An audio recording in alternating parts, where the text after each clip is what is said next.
Welcome back to another episode of the Crew's Corner. What is the process of you actually picking a specific song? Because we know with the crew, you're given so many songs and then you have to pick and choose.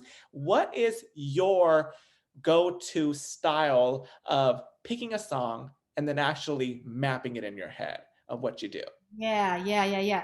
So when I'm listening to the crew list, it actually there's not always like I'm not like, oh, I got to do hip hop this time, or oh, I'm going for pop.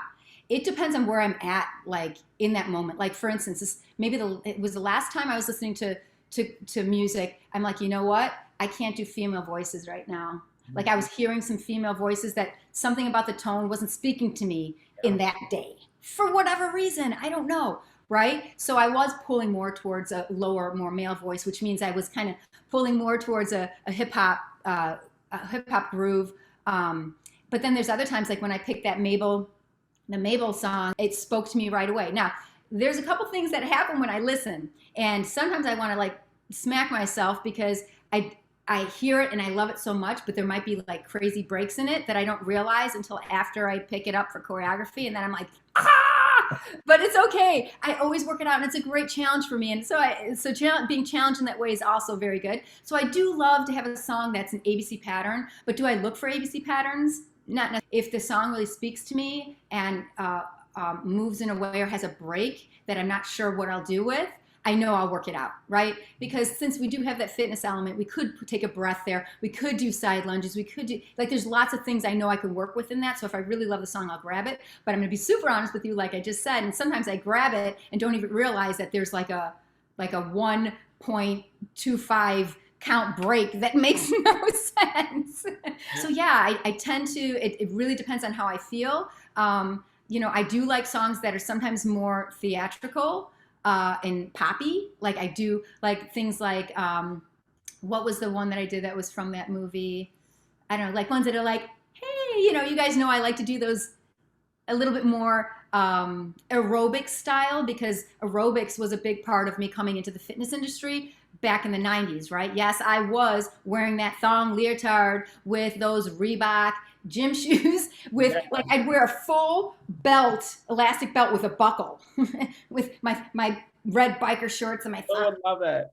Sorry, I just threw it back. But that I did come into fitness teaching high-low aerobics. And so that's kind of like I come from a lot of grapevine, hamstring curl, kicks, and then yeah, I came from that too. So kind of I enjoy those elements. And just to shout out Haley again, I love when she throws those aerobic elements in. It's just fun for me, and it brings back a lot of memories. This is a question that a lot of people, we know it work is with dance fitness. So it's dance and then fitness together that makes it what it is.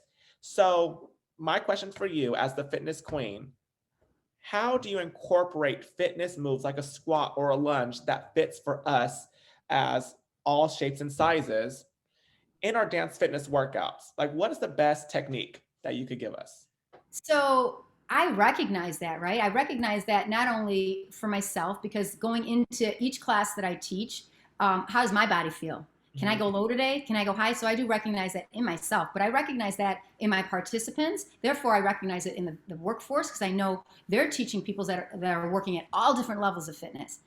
So what I suggest to the workforce, and be really smart and be really smart about this, is know what your limitations are. Number one, you have to know how deep can you, we're going to use a squat as an example. How deep can you go with your most perfect form for you? Okay. And so I always suggest that if you're going to teach a squat, and again, when we teach it in dance fitness, it moves fast. We're not taking it slow, but you have to know that you need to work on those things sometimes outside of class to work form. So when you're doing that squat in the class, while you're teaching, it's great form. Now, do you need to get your butt all the way down and get your quad parallel to the floor? No, you don't. But if you're only going down maybe 5 inches and you're doing a half squat, it needs to be the best form you possibly can deliver. So you make sure, because let's be honest, the people that are taking our class are mimicking you.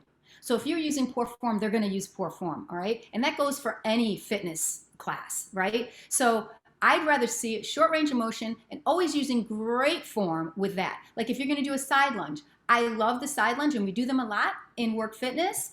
You don't have to go super deep, but what you don't want to do is you don't want to drop your chest forward to fake like you're going lower, because then you'll injure yourself, and then your life as a fitness instructor might be a little bit shorter, right? You don't want to injure yourself. So I always just suggest keeping the chest high and just keeping that chest high and just dropping back into that booty and that hip a little bit with great form is always going to feel better and be better. So yeah, working with your own specific range of motion, but also, and I always suggest this, is make sure you're doing these things outside of the class. Even if it's just stretches, or even if it's just 10 squats or 10 lunges a day, right? Where you're just working through those ranges of motion. You just don't want to, like, you know, teach, let's say you teach 2 classes a week and go balls out 2 times a week. It's going to be hard on your body. Yeah, you got to make sure, even if like maybe you just want to do speed walking, and maybe those are your other workouts outside of teaching work. Do your speed walking, do it to the park, and do step ups on the bench, or do reverse lunges. Add that into your walking routine, just so you're used to working in those ranges and you're stretching out those hip flexors and working those glutes and legs outside of just work class. That's a wrap. Thanks for watching. Cruise Corner.